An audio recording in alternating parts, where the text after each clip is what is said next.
Her blind date mocked her for not being able to speak and walked out, leaving her humiliated in front of the whole restaurant.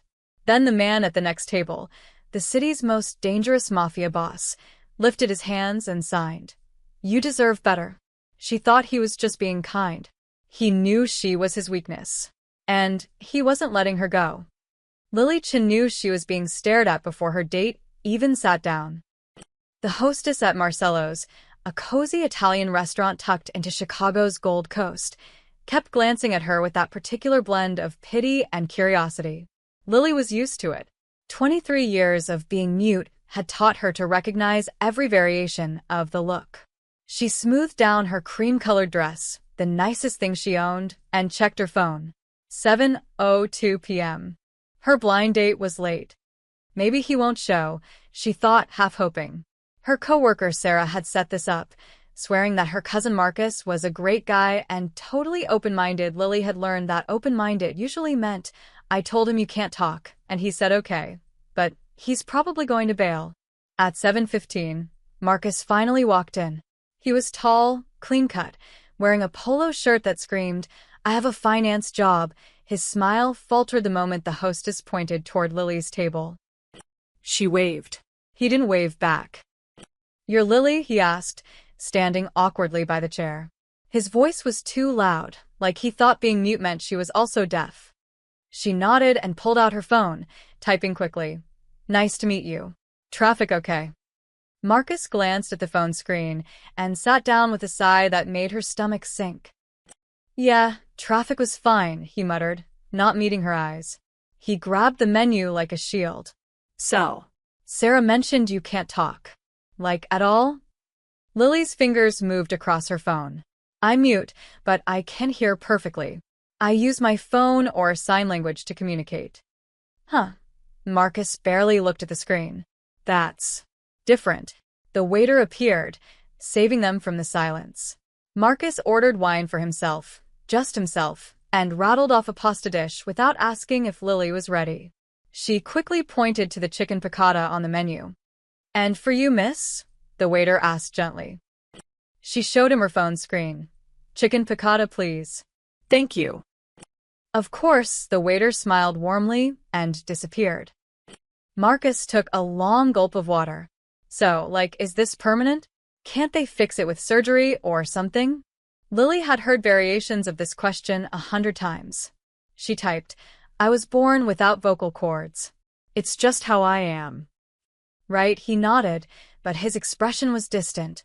"Already checked out. Must be rough." She wanted to tell him it wasn't rough. Not most days. That she had a life, a job at a bookstore she loved, friends who knew how to sign. That she was more than her voice, or lack of one. But Marcus wasn't interested in hearing it.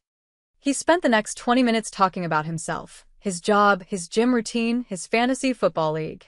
Lily smiled and nodded at the appropriate moments, her chicken growing cold on the plate. Then his phone buzzed. He glanced at it and straightened up, suddenly energized. "Listen," he said, not quite looking at her. "This isn't working. I thought I could do this, but... I mean, how are we supposed to have a real conversation? You can't even talk. What's the point?" The words landed like slaps.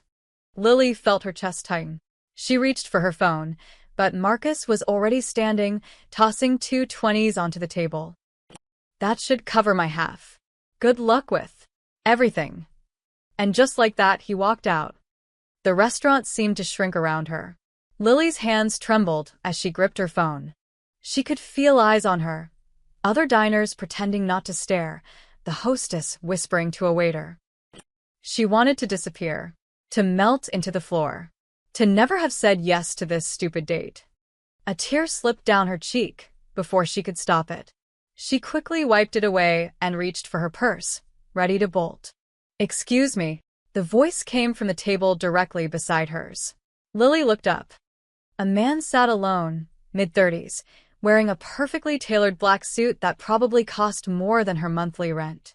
Dark hair, sharp jawline, and eyes the color of storm clouds. He was watching her with an intensity that should have been uncomfortable, but somehow wasn't. And then he did something that stopped her heart. He lifted his hands and signed. You deserve better than that jerk. Lily's breath caught. Her hands moved automatically, responding in ASL before her brain could catch up. You know sign language? The man's lips curved into a small smile.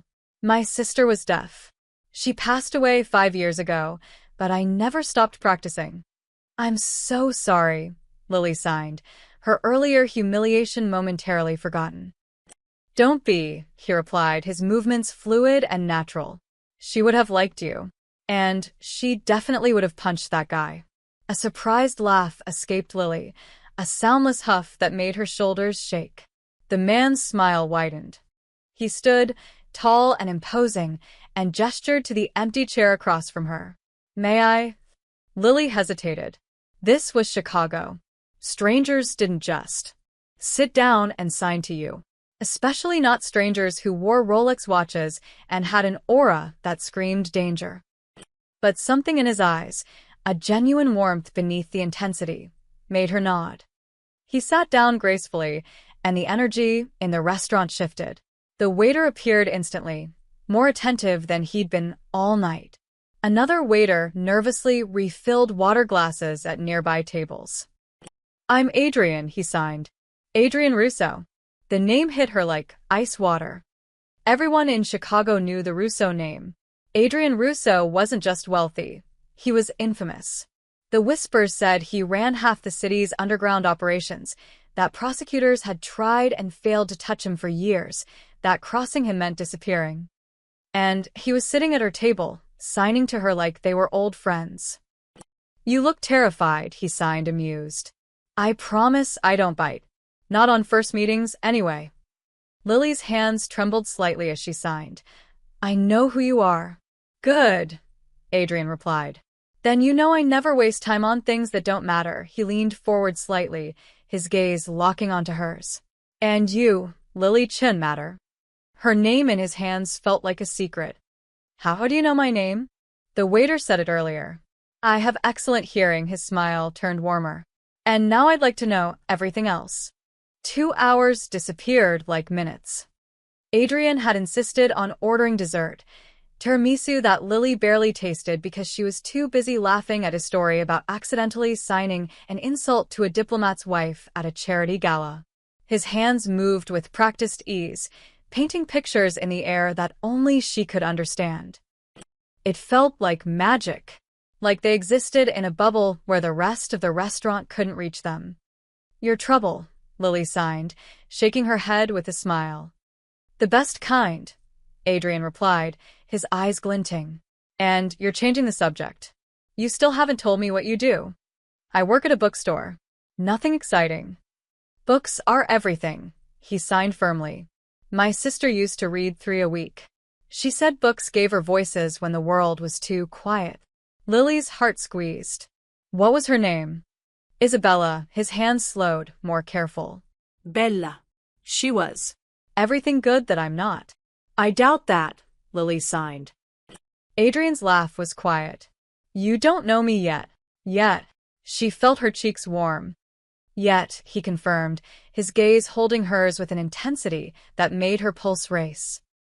When the check came, Adrian paid before Lily could even reach for her purse. She started to protest, but he simply signed. Let me. Please. The please melted her resistance. Outside, Chicago's October wind bit through her thin jacket. Lily shivered, and before she could process what was happening, Adrian had shrugged off his suit jacket and draped it over her shoulders. It smelled like expensive cologne and something else, leather and cedar. I can't take this, she signed. You'll freeze. I run hot, Adrian replied with a slight smirk.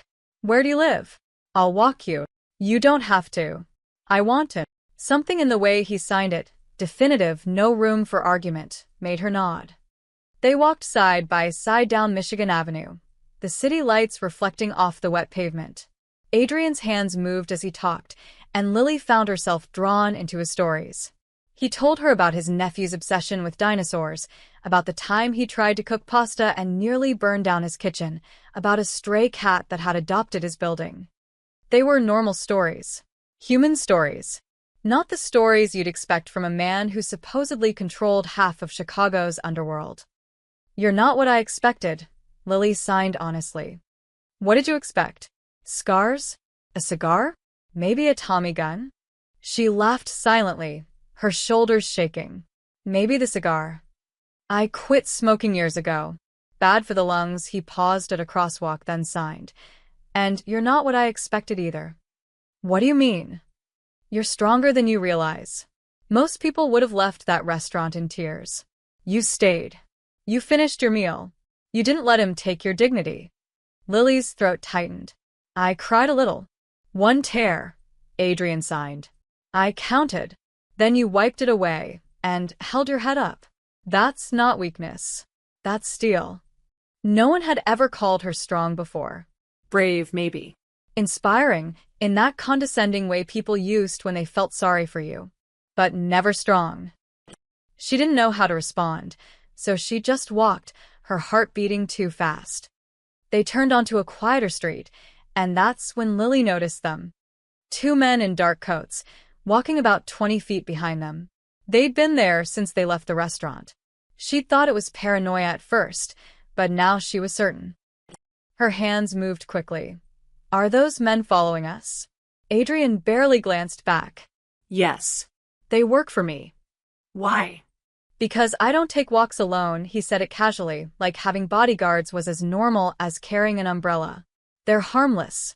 Well, not harmless. But they won't bother you. Lily looked back again. The two men kept their distance, but she could see their faces now. Hard, alert, watching Adrian like hawks. One of them, built like a linebacker with a shaved head, caught her eye and quickly looked away. They seem nervous, she sighed. Adrian's expression shifted, something between amusement and resignation. They're not used to this. Used to what? Me walking someone home. Me sitting at dinner for 2 hours. Me. This, he gestured between them. I don't usually let people close. Why not? He stopped walking, turning to face her fully. The streetlight above cast shadows across his face, making him look even more dangerous. And yet his hands, when he signed, were gentle. Because everyone I've ever cared about either leaves or gets hurt. It's easier to keep walls up. Easier. Lily signed slowly. Not better. No, Adrian agreed, his eyes searching hers. Not better. A car passed, breaking the moment. They started walking again, but something had shifted. The air between them felt charged, heavy with possibility. Behind them, the two bodyguards exchanged glances. The linebacker, whose name was Marco, leaned toward his partner, a wiry man named Tommy. Boss is smiling, Marco muttered. When's the last time you saw that? Tommy shook his head slowly. 3 years?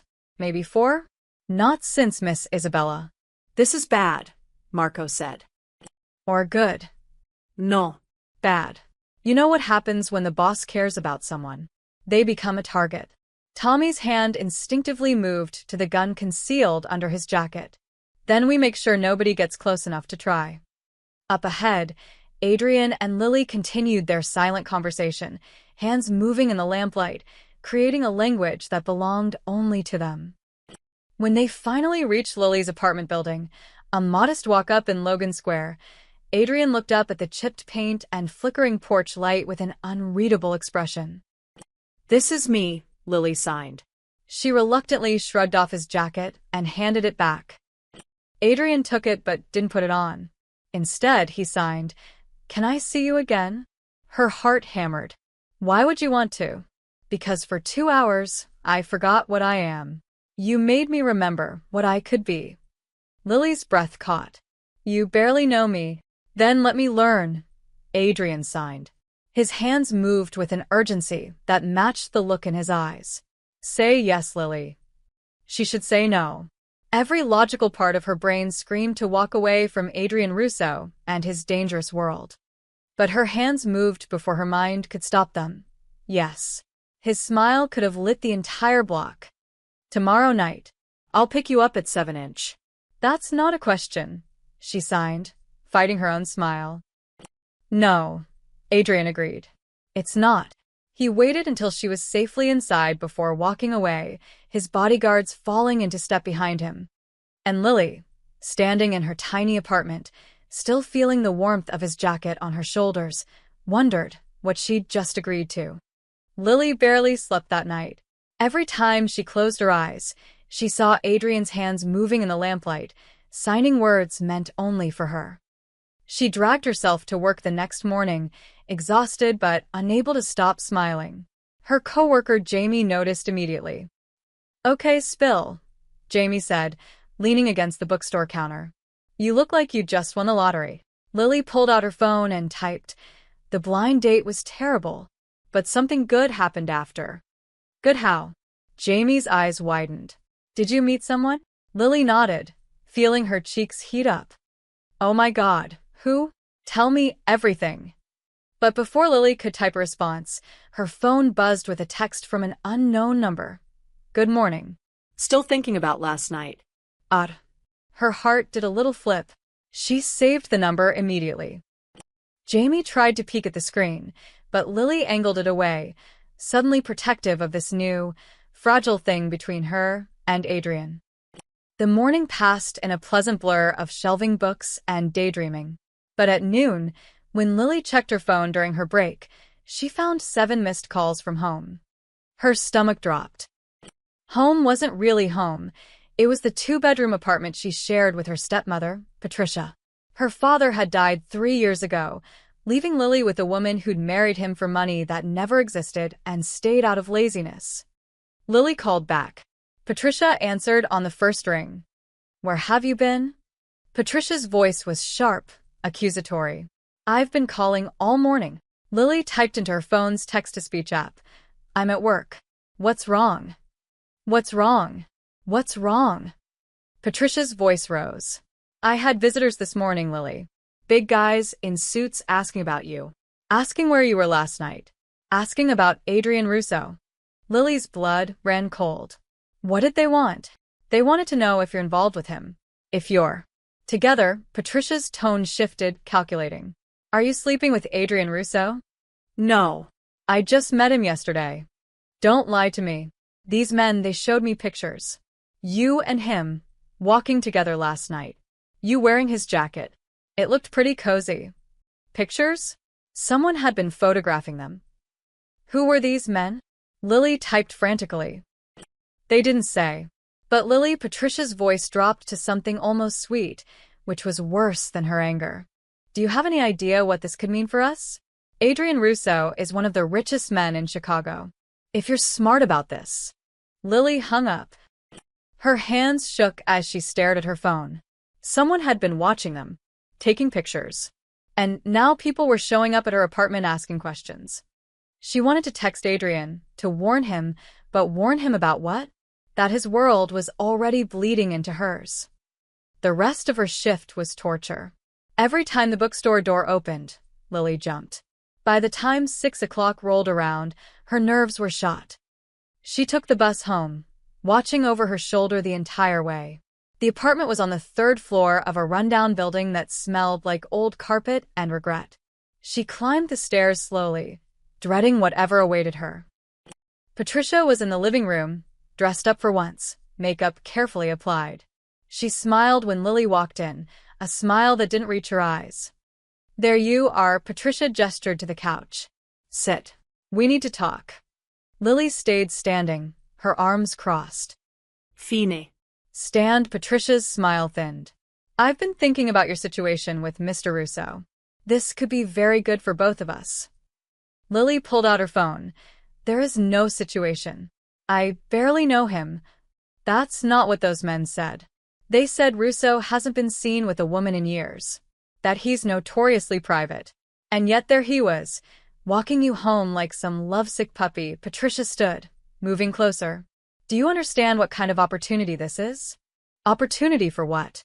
"For us, Lily. We could finally get out of this dump. You could help your family." "You're not my family," Lily typed, her fingers hitting the keys hard. Patricia's face hardened. "Your father left me with nothing but debt. Gambling debt. The kind of debt that doesn't just disappear, She pulled out a crumpled piece of paper from her pocket and tossed it onto the coffee table. $50,000. Due in 2 weeks. If I don't pay, these people will take everything, including this apartment. Lily stared at the paper. An invoice from something called Northside Collections. I didn't know Dad gambled, she typed. He didn't. I do, Patricia said it without shame. And I got in over my head. But if you're smart about this thing with Russo, if you make him care about you, he could. I'm not using him for money. You're not using him. You're just being strategic. Men like that, they take care of the women they're involved with. All I'm asking is that you don't mess this up. Lily felt sick. She grabbed her phone and typed, I'm going to my room. Those men said they'd be back.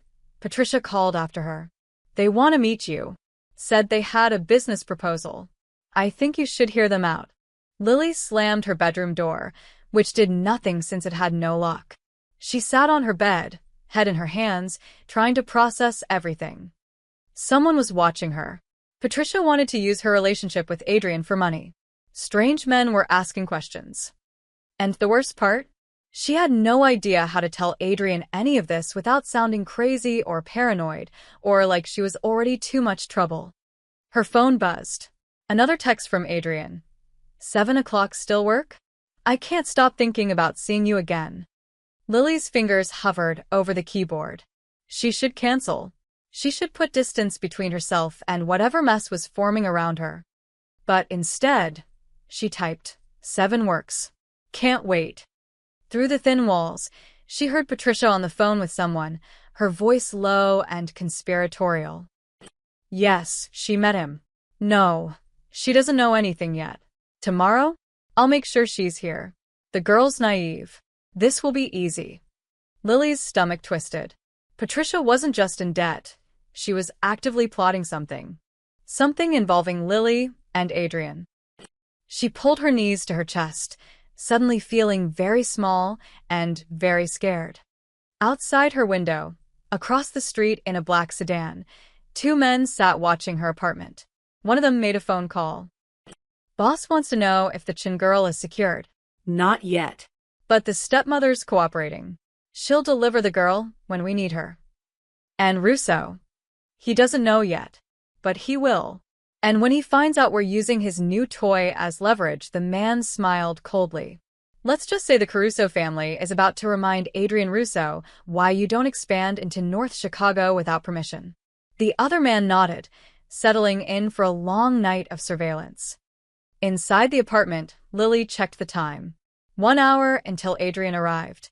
1 hour to figure out if she should tell him everything or pretend nothing was wrong. She chose neither. She simply got dressed, put on her bravest face, and waited for 7 o'clock to arrive, unaware that her stepmother had just sold her out to the most dangerous rivals Adrian Russo had ever faced.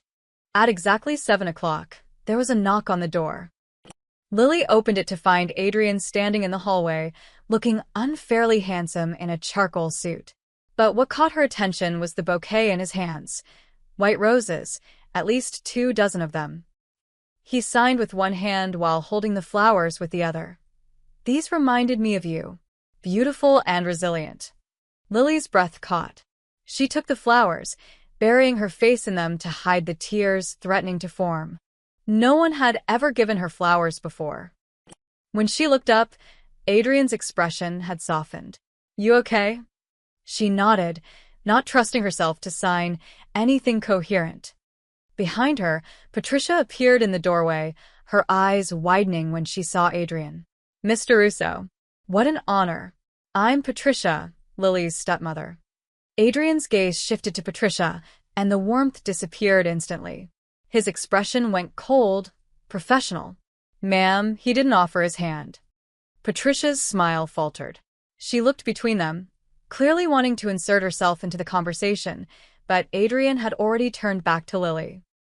Ready, he signed. Lily nodded quickly, grabbing her purse. She didn't look back at Patricia as Adrian guided her out with a gentle hand on her lower back. A sleek black car waited at the curb, not a limo, but something elegant and understated. Marco, the bodyguard from last night, stood by the passenger door. He nodded respectfully as Adrian opened the door for Lily himself. They drove through Chicago's evening traffic, and Adrian kept signing to her, asking about her day, telling her about his. It felt normal and extraordinary all at once. The restaurant he took her to was nothing like Marcello's. Venetian was exclusive, the kind of place that didn't have prices on the menu and required reservations months in advance. The maitre d' greeted Adrian by name and led them to a private corner table, partially hidden by elegant curtains. "Is this too much?" Adrian signed once they were seated. "I can take you somewhere else if you're uncomfortable." Lily shook her head.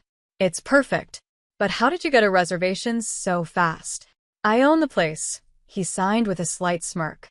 "Has its advantages." She laughed silently, and something in Adrian's expression shifted, like he was memorizing the moment. The waiter appeared and Adrian signed to Lily. "Order anything you want. And I mean anything. They'll make whatever you like, even if it's not on the menu." "What are you having?" she asked. "Whatever you're having," he replied. "I want to experience what you experience." It was such a simple statement, but it hit Lily hard. Marcus had treated her like a burden. Adrian treated her like she was someone worth following. They ordered seafood risotto and grilled branzino to share.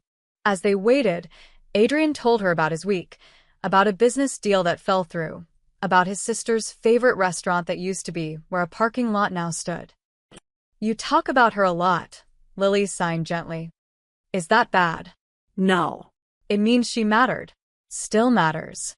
Adrian's hands stilled for a moment. "She was the only person who saw me as more than the family business. More than my last name," he paused. "Until you." Lily's heart hammered. "You barely know me." "I know enough," Adrian sighed.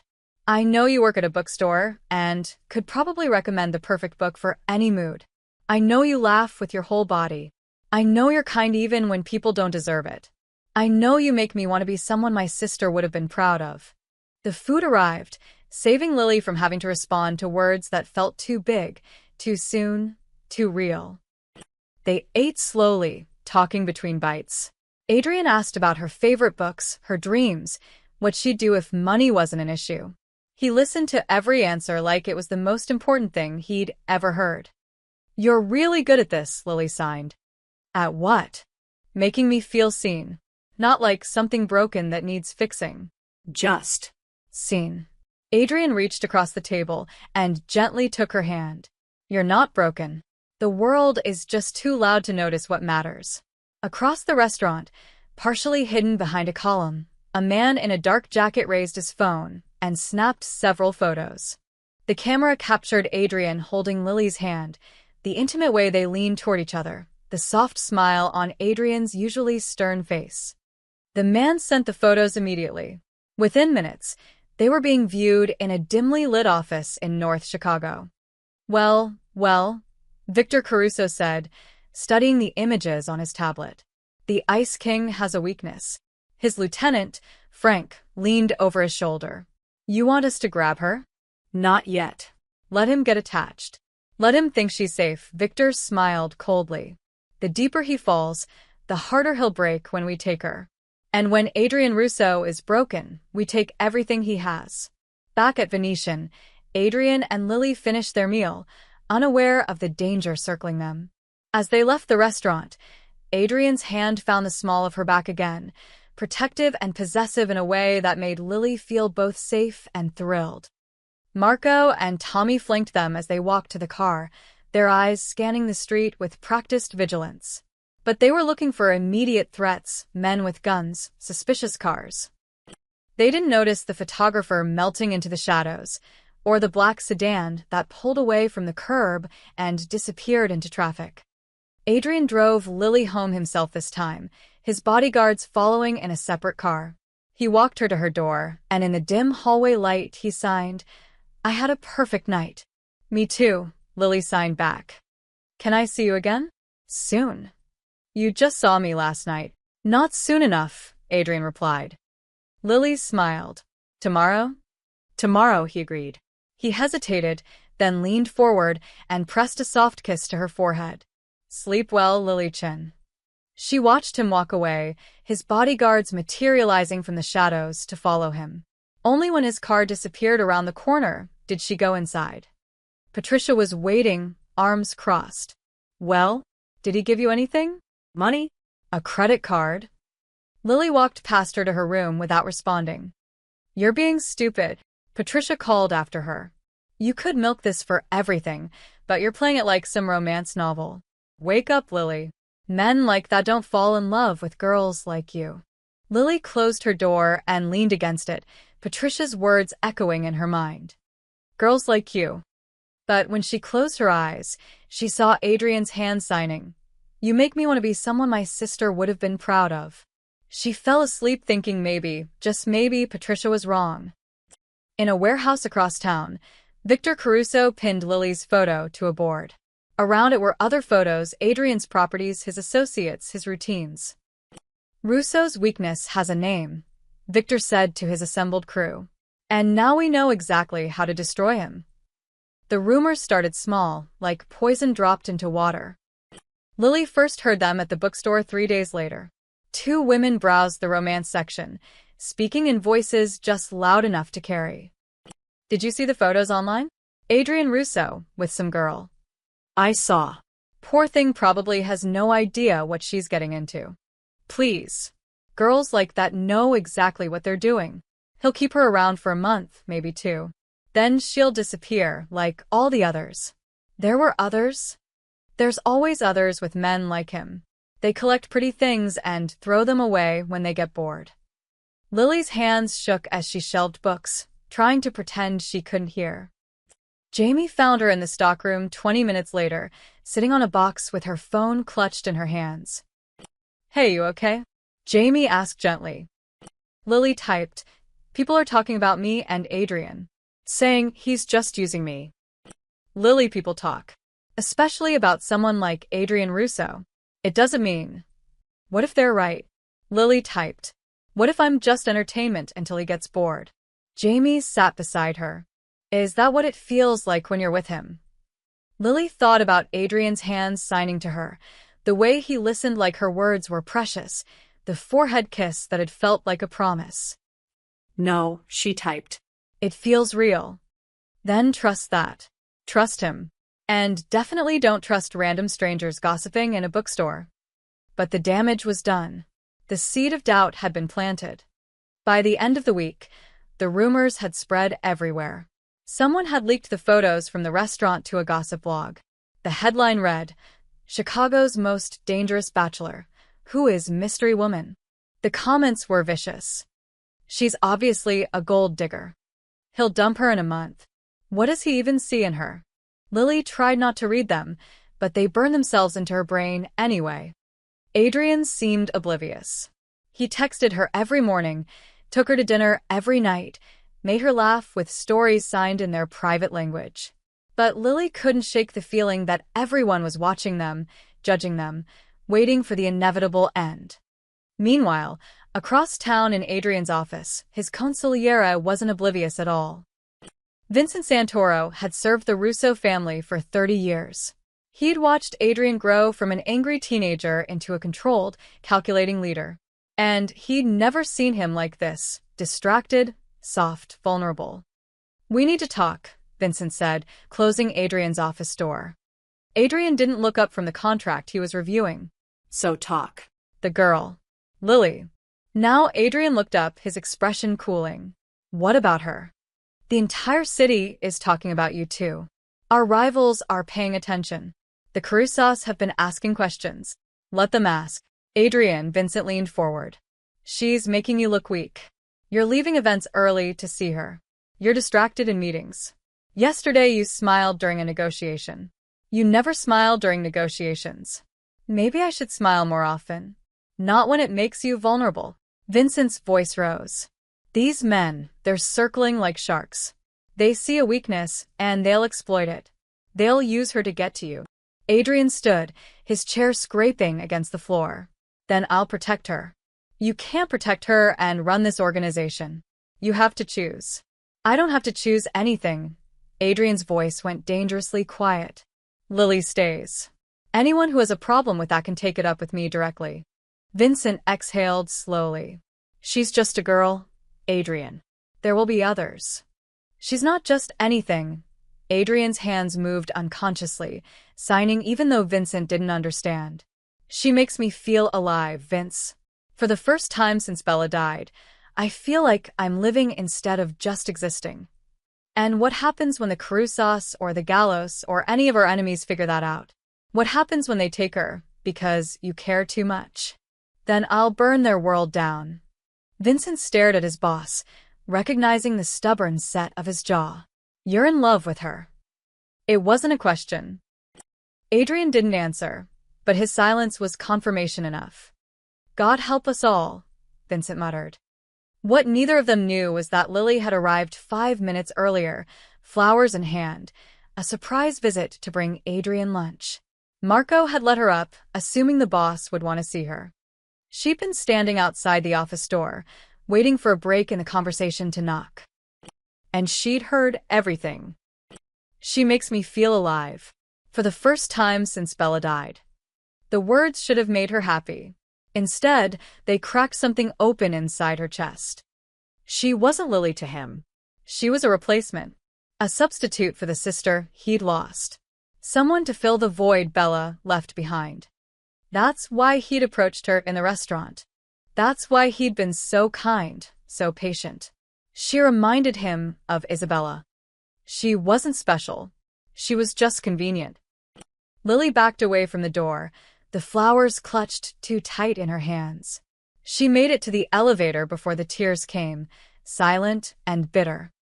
Marco caught up to her in the lobby. Miss Chen, where are you going? The boss is upstairs. She shook her head and kept walking out onto the street, into the afternoon crowd. By the time Adrian came downstairs 10 minutes later, she was gone. Where's Lily? He asked Marco. She left. About 5 minutes ago. She seemed upset. Adrian's stomach dropped. Did she go into my office? No, sir. She was waiting outside. Outside, where she could have heard him and Vincent talking. Adrian pulled out his phone and called her. It went straight to voicemail. He called again, and again. Each time, voicemail. He texted, Lily, please call me. Whatever you heard, let me explain. No response. I need to see you. Nothing. Please. The words sat on his screen, unanswered. Vincent appeared at his elbow. What happened? She heard us. She heard me talking about Bella. Adrian's voice was hollow. She thinks that she's a replacement. Adrian closed his eyes. I need to fix this. Give her space. She'll come around. You don't understand. Adrian looked at his consigliera. I just found her. I can't lose her too. But Lily wasn't answering her phone. And in her apartment, she sat on her bed, crying silently while Patricia's earlier words echoed in her head. Men like that don't fall in love with girls like you. Patricia was right. Adrian didn't love her. He loved the ghost of his sister. And Lily was just a convenient substitute who happened to sign. 3 blocks away, in the black sedan that had been following Lily for days, Victor Caruso's men watched her building and smiled. She's alone, one reported into his phone. And from the looks of it, they just had a fight. Victor's voice crackled through the speaker. Perfect. Scared and isolated. That's exactly how we want her. Get ready to move. For 3 days, Lily ignored Adrian's calls and texts. She went to work, came home, and avoided looking at her phone. Each notification from him felt like a knife twisting deeper. On the 4th day, he stopped trying. That hurt worse than anything.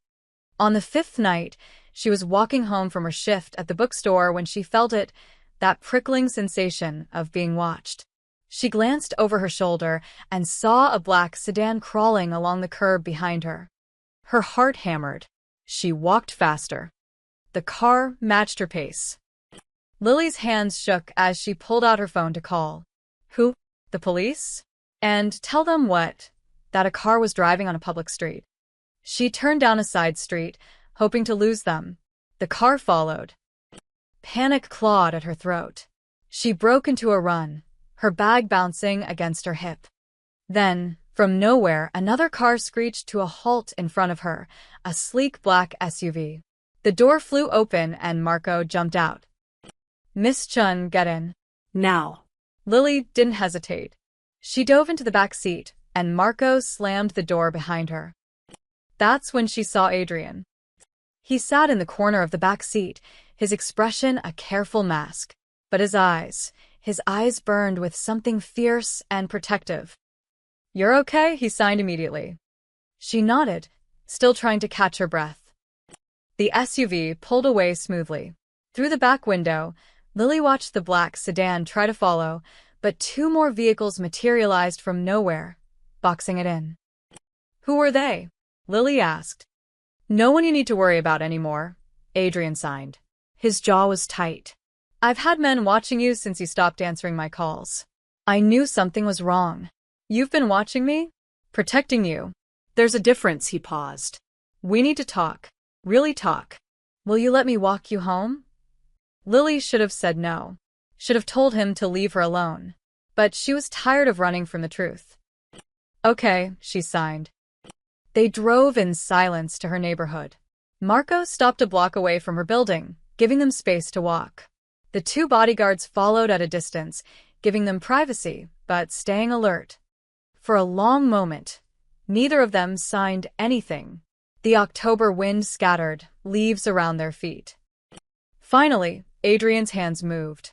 "I'm sorry." "For what?" "For making you feel like a replacement. For making you think you were anything less than extraordinary." He stopped walking, turning to face her fully. "You heard me talking about Bella. About how you make me feel alive." Lily nodded, not trusting herself to sign. "And you thought I meant you were her substitute." Adrian's expression was pained. "Lily, you couldn't be more wrong." "Then what did you mean?" Adrian took a breath, his hands moving slowly, carefully. "When Bella died, I locked everything away. Every emotion, every feeling, every part of me that could hurt. I became what everyone needed me to be. Cold, calculating, untouchable." He paused. "And then you walked into that restaurant and reminded me what it felt like to be human. Not because you're like Bella. Because you're you." Lily's eyes burned with unshed tears. "You're nothing like my sister," Adrian continued. She was fierce and loud and filled every room with noise.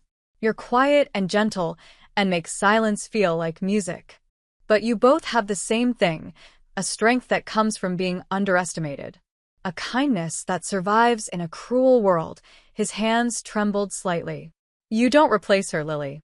You make me remember why she would have wanted me to keep living." A tear slipped down Lily's cheek. "I was so scared." "Of what?" "That I wasn't enough. That you'd wake up one day and realize I'm just a mute girl who works in a bookstore. Nothing special." Adrian's expression shifted to something almost angry. Don't ever call yourself just anything." He stepped closer. "Do you know what I see when I look at you? I see someone who faces rejection with grace. Someone who finds joy in small moments.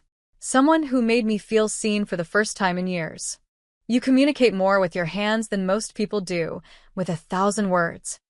"The whole city thinks I'm using you for money," Lily signed, her movements jerky with emotion.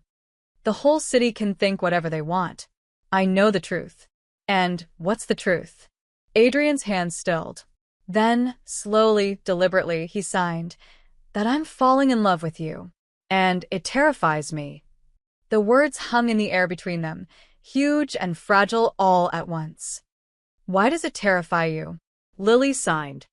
"Because everyone I love ends up hurt. My sister died because she was my weakness. My mother left because loving my father was too dangerous." His expression was raw, vulnerable.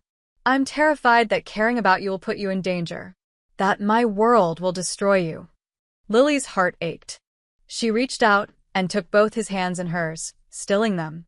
Then she let go and signed. "Maybe I'm stronger than you think."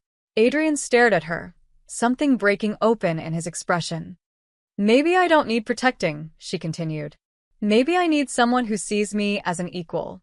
Someone who trusts me to make my own choices. Even if that choice is choosing me." especially if that choice is choosing you.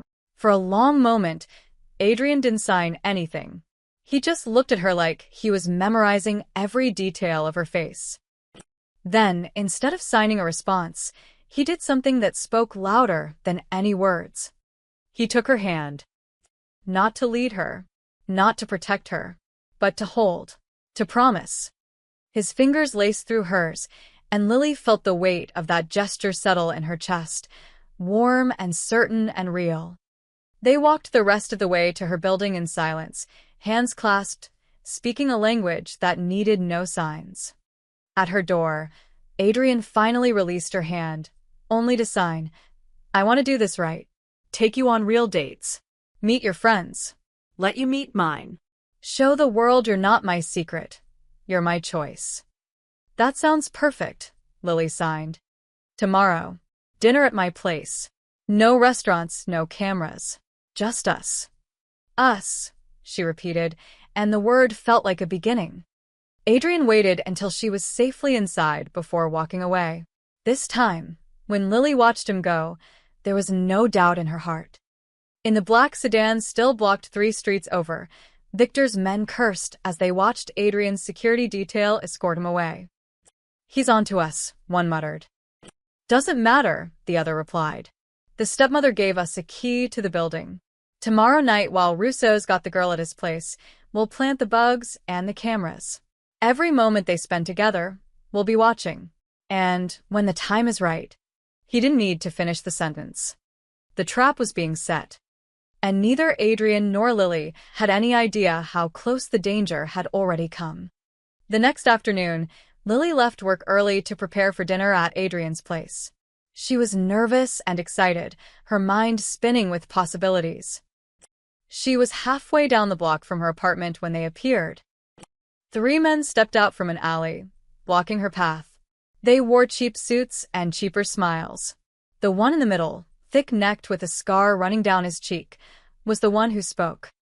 "Lily Chen. We've been looking for you." Lily's stomach dropped. She tried to step around them, but they moved with her, boxing her in. "Not so fast, sweetheart. We need to have a conversation." Scarface pulled out a folded paper. "Your stepmother owes our employer $50,000. Since she can't pay, that debt falls to you." Lily fumbled for her phone, but the man to her left snatched it from her hand. "Nah, no phones." "No calling for help." He examined the screen, then laughed. "What were you going to do anyway?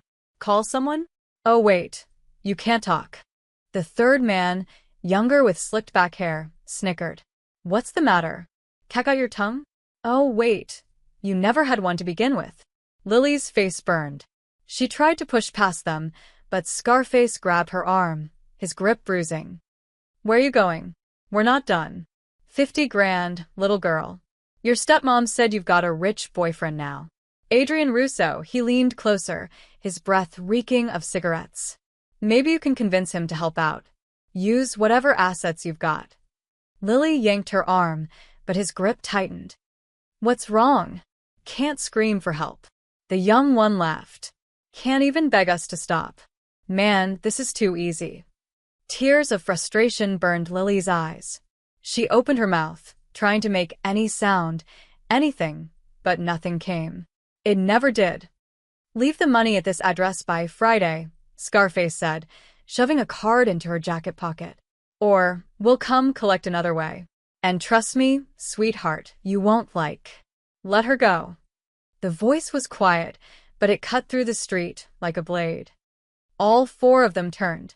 Adrian stood 10 feet away, his hands in his pockets, his expression perfectly calm.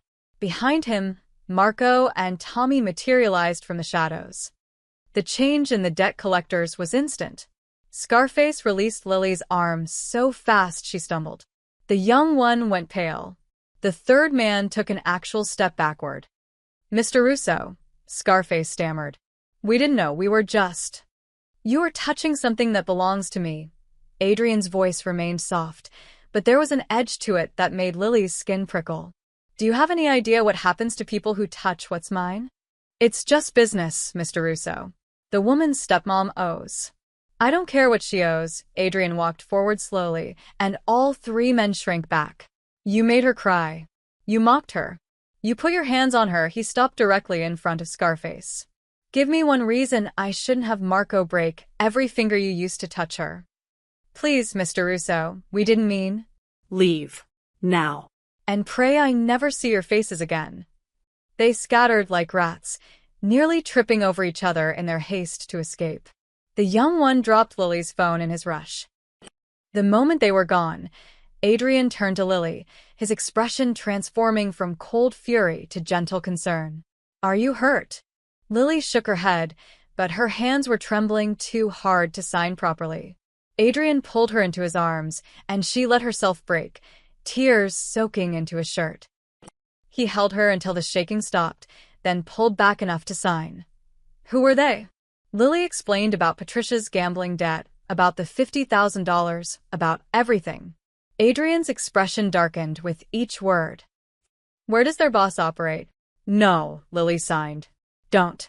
It's not your problem. It became my problem the second they touched you. He turned to Marco. Find out who runs Northside Collections. I want an address in an hour. Adrian, please. Lily started signing, but he was already walking to his car.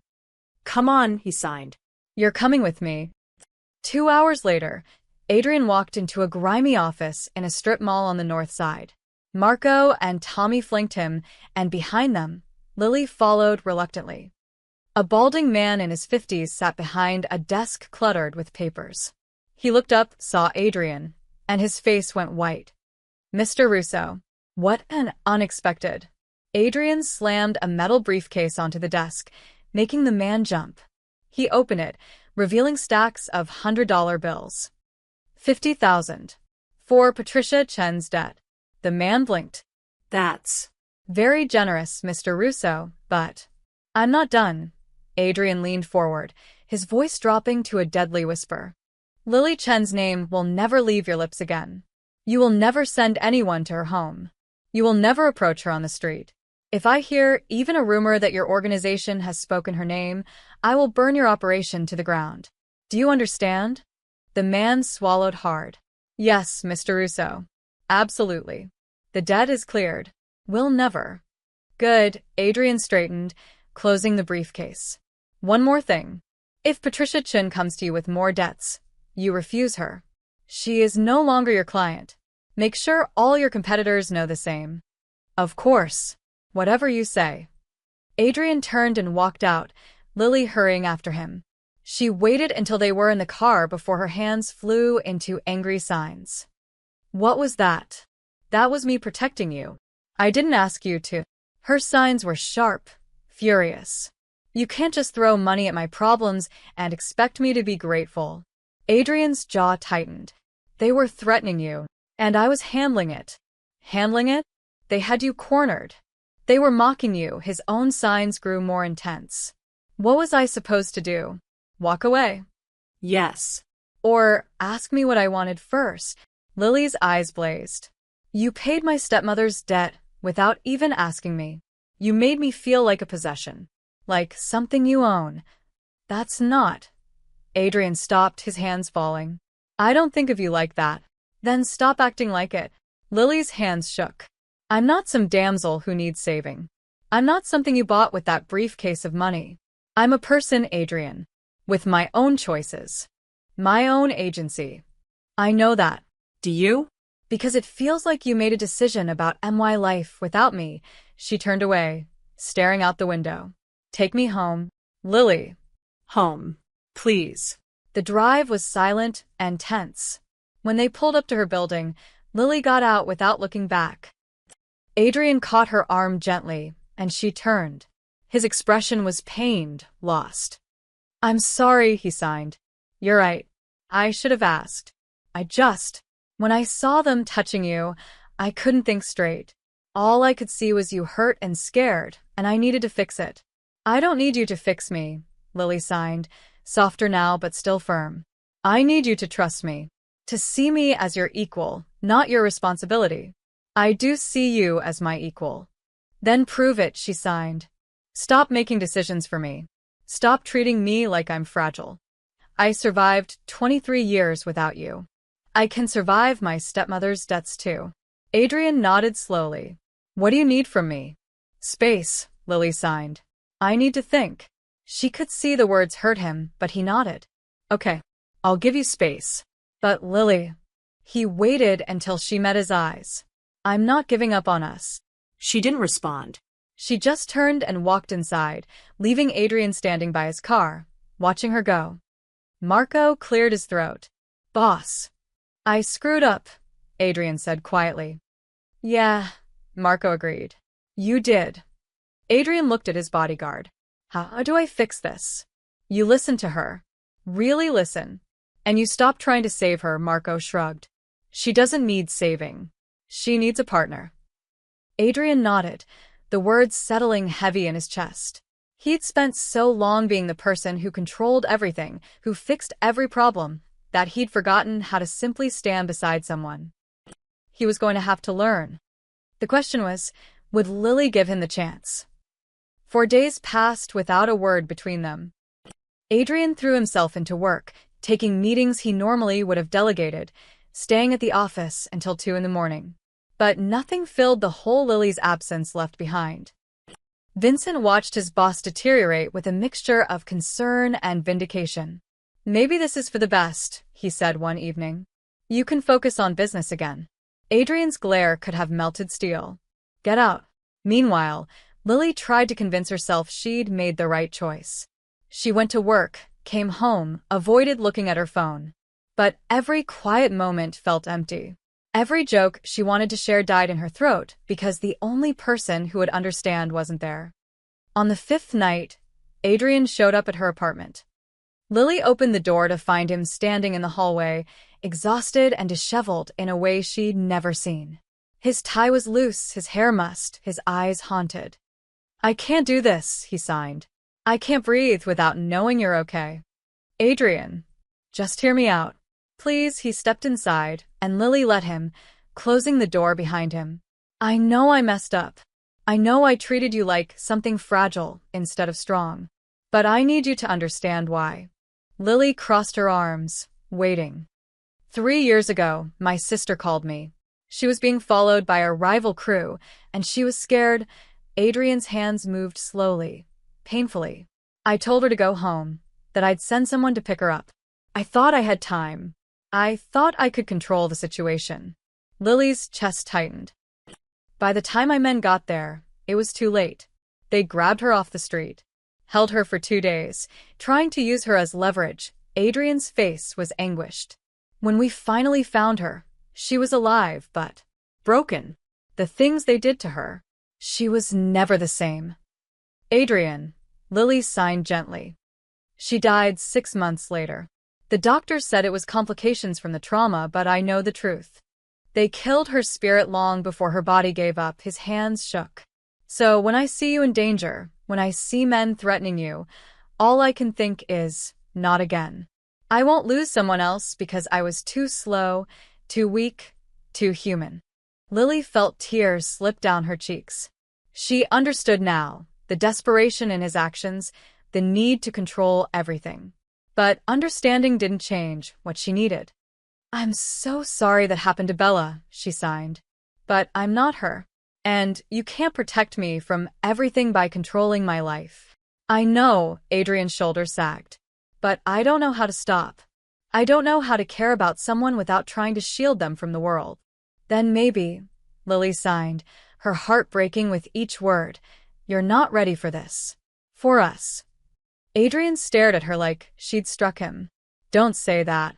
I need someone who sees me as strong enough to face danger beside them. Not someone who locks me in a tower for my own good. Her hands trembled. I don't need saving, Adrian. And I didn't need love. Adrian signed back, his movements sharp and desperate. I was fine being alone, being cold, being nothing but the job. But you happened, Lily. You walked into my life and reminded me what it felt like to be human. To want something more than power. To care about something beyond survival. That's not fair, Lily signed, tears streaming now. Nothing about this is fair. Adrian's composure cracked. Loving you terrifies me. Every second you're not within my sight, I imagine 1,000 ways you could be hurt. Every time you smile, I think about how it would feel to never see that smile again. You want me to treat you as an equal? Fine. Then understand that equals share the risk, and I can't ask you to risk your life for my world. You're not asking, Lily signed fiercely. I am chosen. Can't you see the difference? I see you choosing danger. I'm choosing you. Lily's hands flew. All of you. The good, the bad, the dangerous. But you won't let me. You want me, but only on your terms. Only if you can control everything. Adrian opened his mouth, then closed it. His hands rose, then fell. For the first time since she'd met him, he looked lost. I don't know how to change, he finally signed. Then I can't do this, Lily signed, her heart shattering. I can't be with someone who sees me as something to protect instead of someone to stand with. Lily, please go. Adrian stood frozen for a long moment. Then slowly he turned toward the door. He paused with his hand on the knob, looking back at her one last time. I love you, he signed. Even if I'm terrible at showing it. Even if I'm too broken to do this right. I love you. Then he walked out. Lily collapsed onto her couch, sobbing silently into her hands. The apartment felt impossibly empty. The air felt thin. Everything hurt. Across town, Adrian sat in his car outside her building for an hour, unable to make himself drive away. Marco and Tommy waited patiently, saying nothing. Finally, Adrian pulled out his phone and typed a message he didn't send. I'll be better. I'll learn. Just don't give up on me. But he couldn't hit send. What right did he have to ask her to wait while he figured out how to be what she needed? He drove home to his empty penthouse, poured a drink he didn't want, and stared at the city lights until dawn. Neither of them slept that night. And neither of them noticed the surveillance van parked across from Lily's building, or the men inside watching, waiting, documenting every moment. They're falling apart, one of Victor's men said into his radio. Victor's voice came back, pleased. Perfect. A broken Russo is a careless Russo. Keep watching. The moment she's vulnerable, truly alone, we move. What about the stepmother? Pay her the rest of what we promised. She's given us everything we need. The building layout, Lily's schedule, the girls' weaknesses. Victor laughed coldly. Patricia Chin sold her stepdaughter for $20,000 and thought she was being clever. She has no idea. She just signed the girl's death warrant. In her bedroom, Patricia counted the cash Victor's men had dropped off earlier that evening. $50,000 total. 30 to pay off her gambling debts, 20 for herself. She told herself Lily would be fine. Men like Russo always had multiple girls. This would blow over, and Patricia would finally have enough money to start over somewhere new. She ignored the small voice in her head that said she'd just betrayed the only family she had left. By morning, Adrian had made a decision. He would give Lily space, but he wouldn't give up. He'd prove he could change, could be the partner she deserved. By morning, Lily had made a decision too. She would learn to be strong without him, prove she didn't need anyone to complete her. Both of them were determined to move forward. Neither realized they were running out of time. 3 days after their fight, a package arrived at Lily's apartment. Inside was an elegant black box. When she opened it, she found a floor-length emerald gown that probably cost more than her annual salary. Beneath it was a card with Adrian's handwriting. The Children's Hospital Charity Gala. Saturday, 7 p.m. Please come. I need to show you something. Lily stared at the dress, her heart warring with her head. She should say no. She should return it. She should maintain the distance she'd insisted on. But Saturday evening found her standing outside the Four Seasons ballroom in the emerald gown, feeling like she might throw up from nerves. The gala was already in full swing. Chicago's elite packed the glittering ballroom. Politicians, business moguls, socialites. Lily felt dozens of eyes turn toward her as she entered alone, whispers following in her wake. That's the girl. Russo's friend. What's she doing here? Lily lifted her chin and kept walking, scanning the crowd for Adrian. She spotted him across the room, surrounded by men in expensive suits, Vincent at his side, deep in conversation with a city councilman. As if sensing her presence, Adrian looked up. Their eyes met across the crowded room, and the world seemed to stop. He said something to Vincent, who glanced at Lily with clear disapproval, then turned and walked away. Adrian moved through the crowd with purpose, his gaze never leaving hers. People parted for him like water. Lily watched him approach, her heart hammering against her ribs. When he reached her, his hands moved into a sign. "You came." "You asked me to," she signed back. "I wasn't sure you would. After everything. You said you needed to show me something." Adrian nodded. Then he did something that made the entire ballroom fall silent. He held out his hand to her. Not in sign language. Not hidden or private. Just his hand, extended in clear invitation, in front of everyone who mattered in Chicago. The whispers erupted like wildfire. Is he serious? In front of everyone? The Russo heir doesn't do public displays. Lily stared at his hand, understanding the weight of what he was offering. This wasn't just a dance. This was a declaration. In his world, showing vulnerability was weakness. Claiming someone publicly made them a target. And he was doing it anyway. "The whole city is watching," Lily signed. "I know." Adrian signed with his free hand. "Let them watch. Your enemies will see this." Good. "Let them know you're under my protection. Let them know that touching you means war." "Adrian, this is dangerous." "I don't care." His eyes burned with intensity. "You told me to stop hiding you.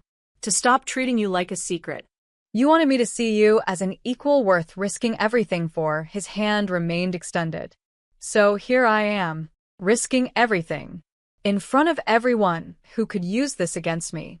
Because you're worth it." Lily's eyes filled with tears. This wasn't the controlling man who'd thrown money at her problems. This was someone choosing to be vulnerable, to trust her with his reputation, his safety, his heart. She placed her hand in his. The whispers grew louder, but Adrian didn't seem to hear them. He led her onto the dance floor, and the crowd parted, creating a circle around them. The orchestra, sensing the moment, began playing a waltz. Adrian pulled her close, one hand at her waist, the other holding hers. They began to move, and despite never having danced together before, they fell into sync effortlessly. Everyone staring, Lily signed when he spun her. "I'm only looking at you," he signed back. Around them, Chicago's elite watched in stunned silence. This was Adrian Russo, the man who never showed emotion, never brought dates to public events, never showed weakness. And here he was, gazing at a mute girl from Logan Square like she was the only person in the room. From the edge of the ballroom, Vincent stood with his arms crossed, shaking his head. "He's making a target of himself," he muttered to Marco, who'd come as additional security. "No," Marco said quietly, watching his boss smile.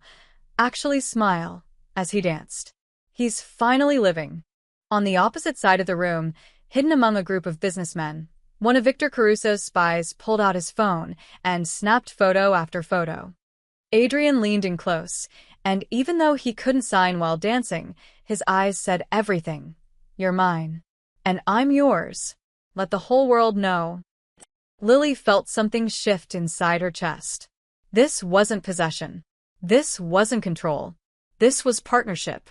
He was standing beside her, not in front of her, showing the world she mattered enough to risk for. When the song ended, Adrian didn't let her go.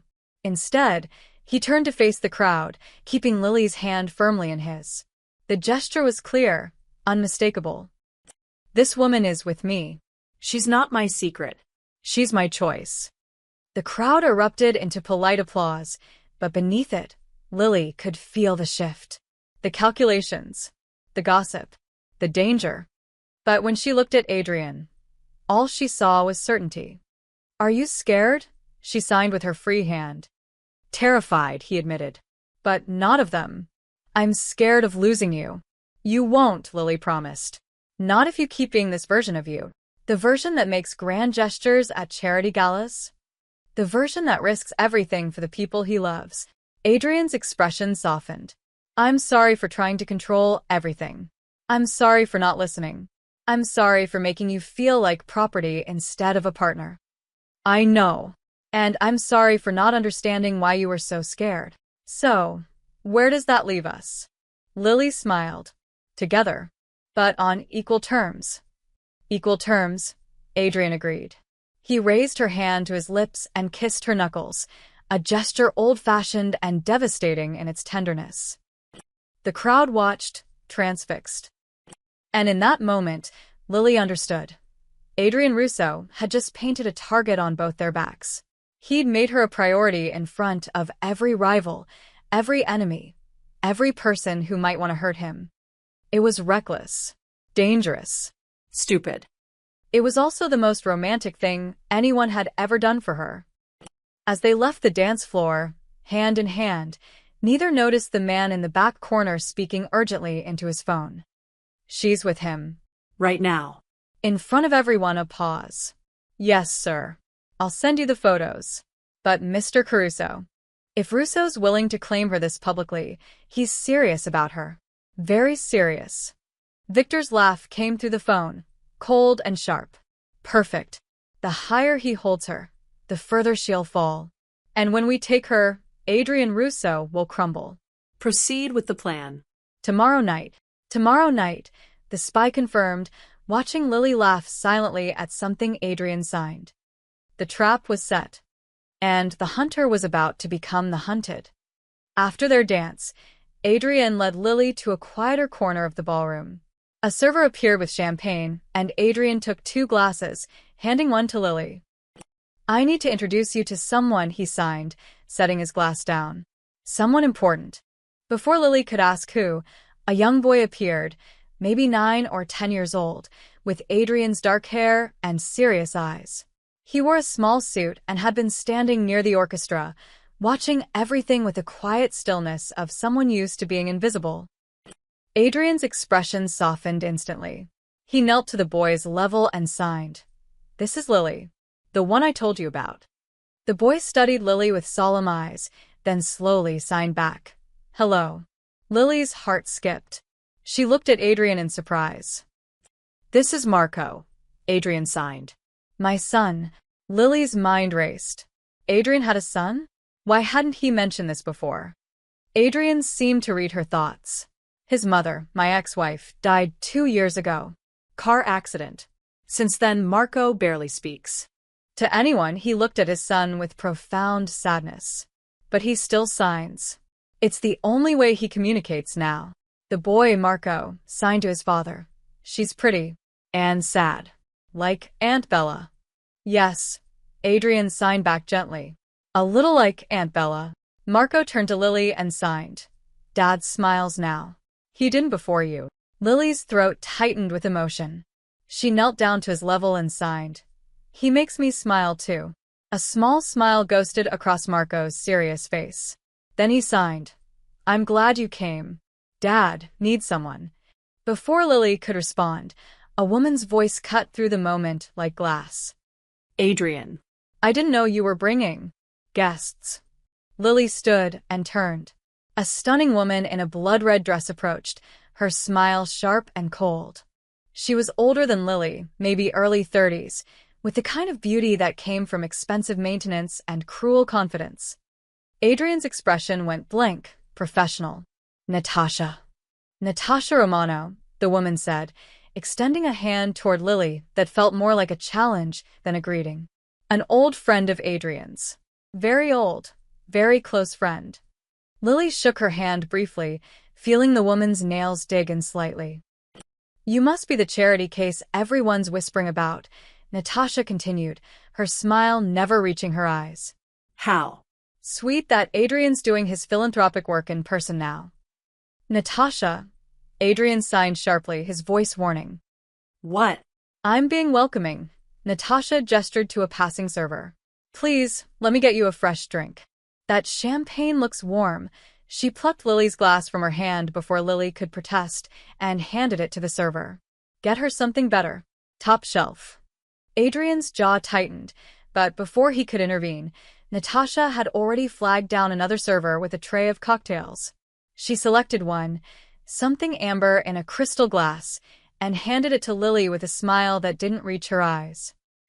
There. Much better than cheap champagne, she turned to Adrian. We need to talk. Business. I'm sure your friend won't mind waiting a moment. Adrian looked ready to refuse, but Natasha was already pulling him aside, her hand on his arm possessive and familiar. He glanced back at Lily apologetically before being drawn into conversation with Natasha and two men in expensive suits. Lily stood there awkwardly, holding the drink. She lifted it to her lips. A small hand grabbed her wrist. Marco stood beside her, his grip surprisingly strong for someone so young.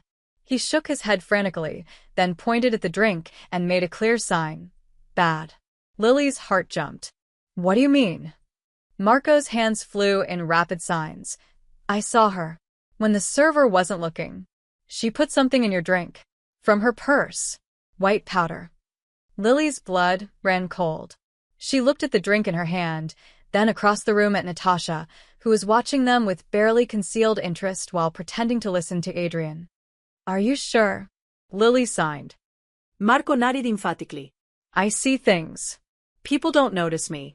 But I see. Lily carefully set the drink on a nearby table, her hands shaking. Thank you, Marco. You might have just saved my life. The boy's expression was grave beyond his years. People hurt the ones Dad cares about. I won't let them hurt you too. Lily's eyes burned with tears. She pulled the boy into a hug, and he let her, something he clearly didn't do often based on his initial stiffness that gradually relaxed. When she released him, she signed, I need to tell your father. Marco nodded. Be careful. That woman is dangerous. She's been watching you all night. Lily looked across the room. Adrian was still trapped in conversation, but Vincent had appeared, speaking urgently in his ear. Adrian's expression darkened as Vincent gestured toward the exit. Then Adrian's eyes found Lily's across the room. He immediately excused himself and strode toward her, Vincent close behind. What's wrong? He signed the moment he reached her. Lily explained everything, Natasha taking her drink, replacing it with a new one, Marco seeing her add something from her purse. With each word, Adrian's expression grew colder, more dangerous. He picked up the drink Lily had set down and handed it to Vincent. Get this tested. Now. And find Natasha Romano. Already on it, Vincent said, surprising Lily with his efficiency. She left through the west exit 2 minutes ago. Marco's already tracking her car. Marco. Lily signed, confused. My other Marco, Adrian clarified. My head of security. I named my son after him. Vincent pulled out his phone. She's heading north. Should I have her picked up? Yes. Quietly. I want to know who put her up to this. Adrian turned to his son, kneeling down. Thank you for protecting Lily. You were very brave. Young Marco signed. She's family now. We protect family. Adrian pulled his son into a tight hug, and Lily saw his shoulders shake slightly. When he pulled back, his eyes were wet. Yes, he signed to his son. We protect family. Within 30 minutes, Vincent returned with news. The drink tested positive for a severe sedative. Enough to knock someone out for hours. Maybe permanently. Given the dosage, he glanced at Lily. If you drunk that, who sent her? Adrian's voice was ice. Vincent hesitated. She's not talking. But we found texts on her phone. She's been in contact with the Caruso organization. They paid her $50,000 to remove the problem. Adrian's expression went deadly calm, the kind of calm that preceded violence. The Carusos. They've been circling for months, Vincent said, trying to move into our territory. But we've held them off. Until I became distracted, Adrian finished. He looked at Lily. Until I had something they could use against me. This isn't your fault, Lily signed. It is. I made you a target by bringing you into my world. You made me visible, Lily signed firmly. There's a difference. And I'm not afraid. You should be, Vincent said bluntly. The Carusos don't make idle attempts. If Natasha failed, they'll try again. Different method, different angle. They won't stop until they're stopped, Adrian interrupted. Which I will do. Tonight, he turned to Vincent. Call everyone. I want every detail on Caruso operations by morning. I want to know their locations, their contacts, their weaknesses. Everything. Adrian, Vincent said carefully. If you go to war over a woman. I'm not going to war over a woman. Adrian's eyes blazed. I'm going to war because they attacked my family. There's a difference. He turned to Lily and Marco, his expression softening. Come on. We're leaving. Both of you will stay with me tonight where I can keep you safe. I can go home. Lily started to sign. Please, Adrian signed, and the vulnerability in his hands stopped her protest. Please let me protect you. Not because you're weak. Because they're dangerous. And I can't lose you. Lily looked at young Marco, who nodded seriously, then back at Adrian. Okay, she signed. But this doesn't mean I'm hiding. Tomorrow, we face this together. Together, Adrian agreed. As they left the gala, surrounded by security, neither of them noticed the photographer in the parking garage capturing every moment. Or the text message being sent to Victor Caruso. Poison attempt failed. Russo knows. He's moving her to his penthouse. Do we proceed? The response came immediately. Yes. Tomorrow night. His penthouse. We take her from his own home. Show him nowhere is safe. Adrian's penthouse was fortress-like, 40 floors up with panoramic views of Chicago, security on every entrance, cameras on every angle.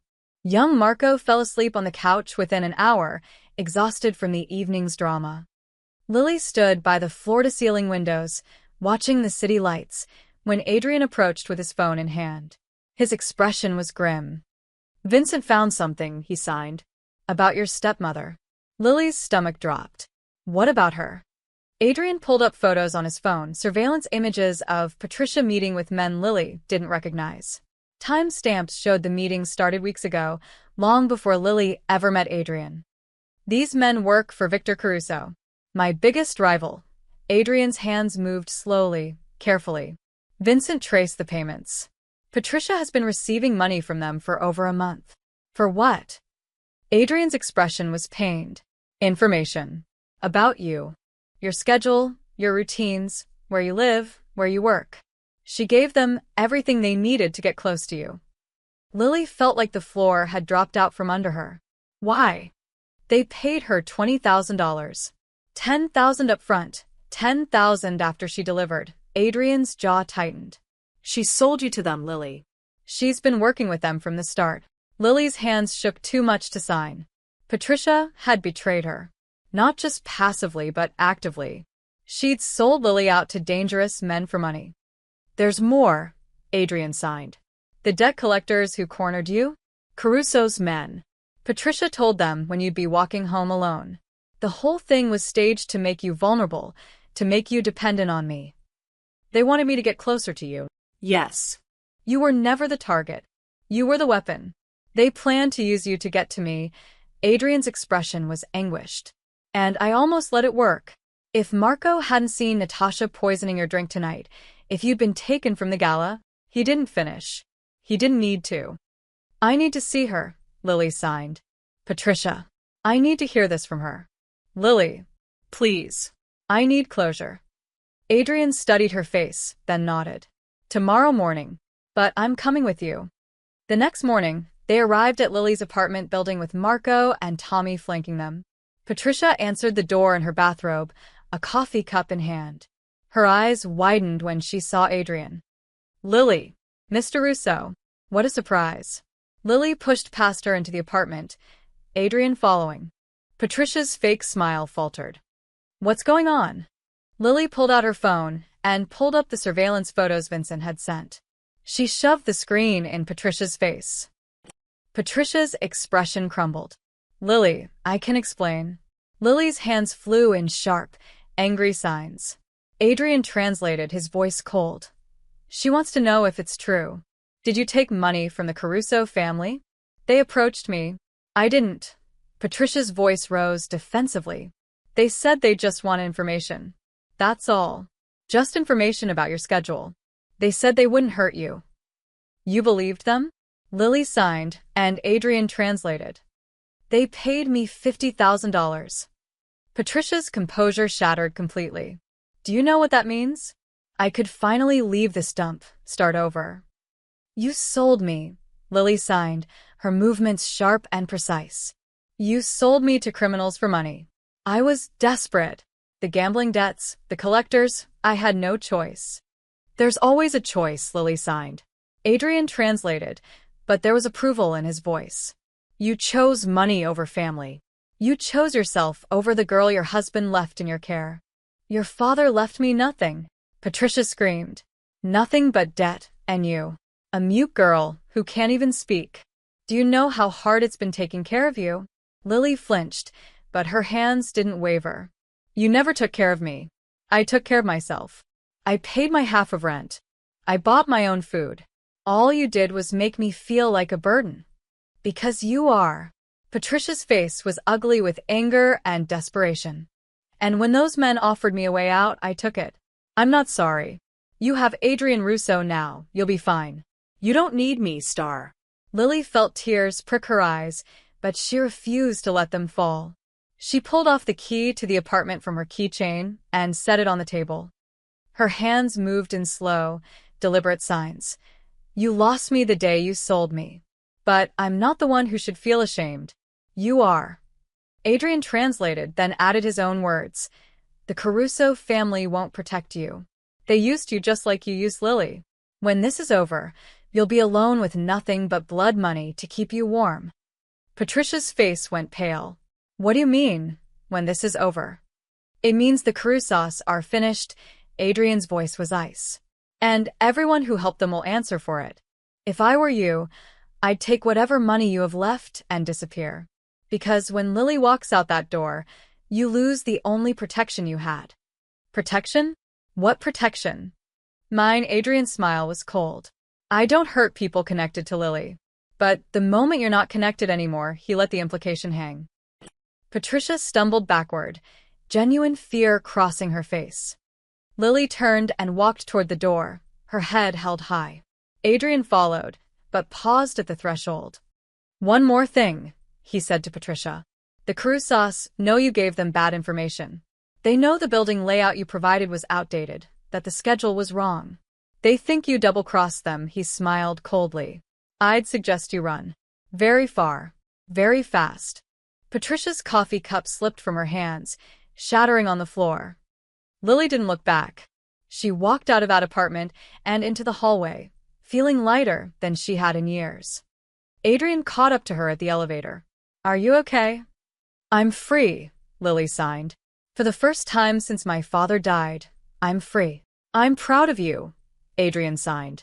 That took real strength. I learned from someone who's teaching me what strength really means. Adrian pulled her into his arms, holding her close. Behind them, Marco gave Tommy a subtle nod, and Tommy spoke into his radio. Subject secured.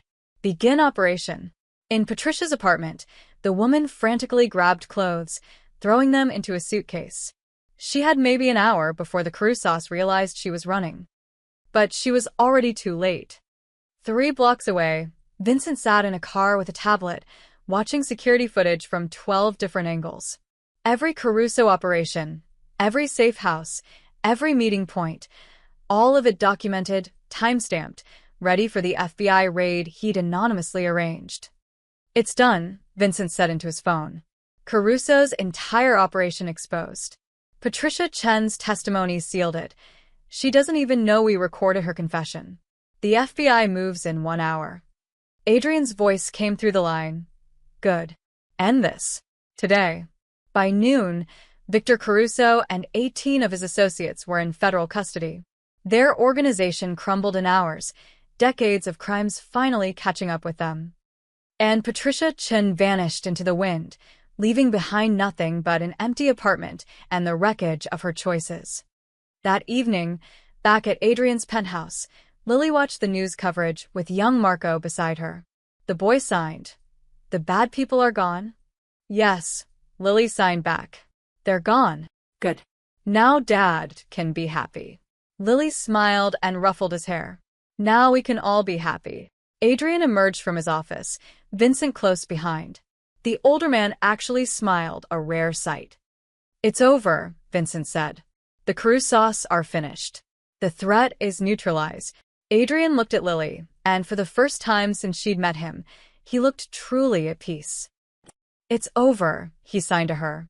You're safe. We're safe, Lily corrected.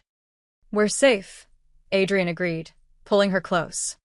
3 months later, spring had transformed Chicago from gray to green. Lily stood in the garden behind Adrian's estate, a sprawling property outside the city she'd only recently learned he owned. It was nothing like his sleek penthouse. Here, there were flowers and trees, a stone fountain, and a peace that felt worlds away from the dangerous life she'd glimpsed. Young Marco ran past, chasing a golden retriever puppy Adrian had surprised him with last week. The boy's laughter, actual sound, not just silent joy, echoed through the garden. It was the first time he'd made noise in over a year. He's healing, Vincent said, appearing beside Lily. The older man had softened toward her after she'd helped negotiate a truce with a rival family using nothing but patience and written notes. You're good for both of them. Lily smiled and typed on her phone. They're good for me too. Vincent nodded and walked toward the house, leaving her alone in the garden. She wandered deeper into the space, finding a secluded corner where a white marble bench sat beneath a willow tree. She was admiring the roses when she felt familiar arms wrap around her waist from behind. Adrian rested his chin on her shoulder, and they stood like that for a moment, watching the breeze scatter petals across the grass. Finally, he stepped back and turned her to face him. His hands moved in the private language that had become theirs. I want to tell you something. I'm listening. My empire was built on fear. Every brick, every connection, every victory. All of it came from people being afraid of what I might do. His expression was vulnerable, open. I thought that was strength. I thought that was power. But then you walked into my life and showed me I was wrong. Lily's throat tightened with emotion. You gave me hope, Adrian signed, his movements slow and deliberate. Hope that I could be more than my last name, more than the empire, more than the fear. You made me believe I could be someone worth loving. Adrian. Let me finish, he signed with a soft smile. 3 months ago, I was living in darkness. I had money, power, respect, everything except a reason to use any of it. And then a mute girl got rejected at a blind date, and I couldn't stop myself from reaching out. His eyes glistened. Best decision I ever made. Lily wiped at her eyes. You gave me something too. What? A voice. Her hands moved with confidence, with strength. My whole life, people saw my silence as weakness, as something broken that needed fixing. But you saw it as just another way of speaking. You learned my language. You made me feel heard. Adrian's expression cracked, emotion flooding through. I spent 23 years thinking I was invisible, Lily continued. That I didn't matter because I couldn't shout or argue or make noise. But you taught me that silence can be powerful, that the quietest voices sometimes say the most important things. You were never invisible, Adrian signed fiercely. You were just waiting for someone worthy enough to really see you. And you were waiting for someone brave enough to see past the monster everyone thinks you are. Adrian pulled her close, pressing his forehead against hers. They stood like that, breathing together, two people who'd found each other in the most unlikely circumstances. When he pulled back, his hands moved again. I love you. Not because you remind me of my sister. Not because you're convenient or safe or easy. I love you because you're brilliant and strong and you make me want to build something better than an empire built on fear. What do you want to build? A life. With you? Adrian reached into his pocket and pulled out a small velvet box. Lily's breath caught. I'm not asking you to marry me, he signed quickly, seeing her panic. Not yet. When I ask, I want to do it right. With your friends there, with Marco, with everyone who matters to both of us. He opened the box. Inside was a delicate ring. Not an engagement ring, but something else. A simple band with an engraved inscription in ASL hand shapes that spelled out, equal. "This is a promise," Adrian signed. "A promise that I see you as my partner, not my possession. My equal, not my weakness. My strength." Lily's vision blurred with tears. She held out her hand, and Adrian slipped the ring onto her right hand, the hand she used to sign, to communicate, to express everything she couldn't say with words. "I love you too," Lily signed. "And I promise to stand beside you. Not behind you, not in front of you. Beside you. Always." Adrian kissed her then, soft and sweet and full of promise. When they broke apart, young Marco was standing a few feet away, the puppy in his arms, watching them with a knowing smile. "Does this mean Lily's staying forever?" he signed. "If she'll have us," Adrian signed back. Lily laughed silently and signed to Marco, "I'm not going anywhere." The boy hooped, an actual sound that made Adrian's eyes widen in surprise, and ran toward them. They caught him in a group hug, the three of them tangled together in the garden, a family formed not by blood but by choice. Above them, the willow branches swayed in the breeze, and for the first time in years, Adrian Russo felt something he'd thought impossible. Peace. Joy. Home. And as the sun set over Chicago, painting the sky in shades of gold and pink, Lily realized that her story had never been about finding her voice. It had been about finding someone who understood that silence could sing. Someone who saw strength in stillness. Someone who proved that love didn't need words, just willing hands and open hearts. In the mansion garden, surrounded by flowers and laughter and hope, their bond, born in silence, became a vow that would last a lifetime.